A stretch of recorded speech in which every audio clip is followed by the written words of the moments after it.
Heroik Serda Edi Kusuma asal Palembang kejar begal, kaki diamputasi.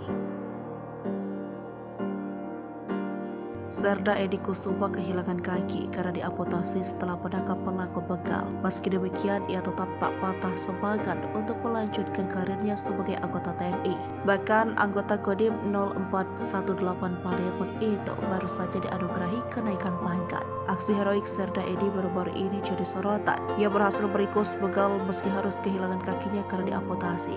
Dalam tayangan di channel YouTube TNI AD, Serda Edi menceritakan bahwa awalnya ia berusaha menangkap begal. Adapun korban begal saat itu adalah orang tua yang mau daftar ke rumah sakit. Serda Edi dan dua rekannya berusaha mengejar pelaku. Ada yang ngejar pakai motor, sementara Serda Edi mengejar ke belakang asrama tentara dan ada perkampungan. Saat itulah Serda Edi jatuh hingga luka. Ternyata luka tersebut mengalami infeksi dan akhirnya harus diamputasi.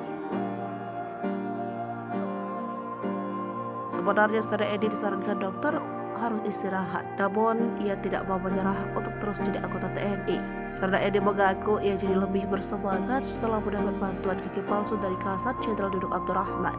Selain itu, Serda Edi juga bersyukur mendapat kenaikan pangkat berkat aksi heroik menangkap begal.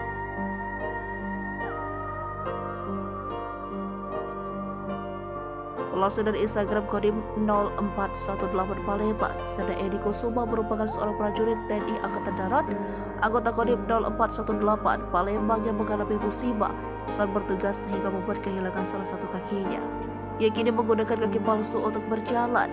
Ia masih aktif mengikuti kegiatan sebagai organik di tengah keterbatasan fisiknya. Beberapa kali kunjungan Kepala Staf Angkatan Darat Jenderal Dudung Abdurrahman SAMM di wilayah penugasan yakni Kodim 0418 Palembang, Serda Edi Kusuma sudah banyak sekali mendapat perhatian. Di antaranya pemberian kaki palsu, renovasi rumah dinas, dan kenaikan pangkat luar biasa. Pada tanggal 21 Maret 2023 didampingi oleh Letkol Arif Hidayat sebagai Dandim Palembang, Serda Edi Kusuma diundang langsung Kasat untuk sampai ke Mabesat Jakarta Pusat.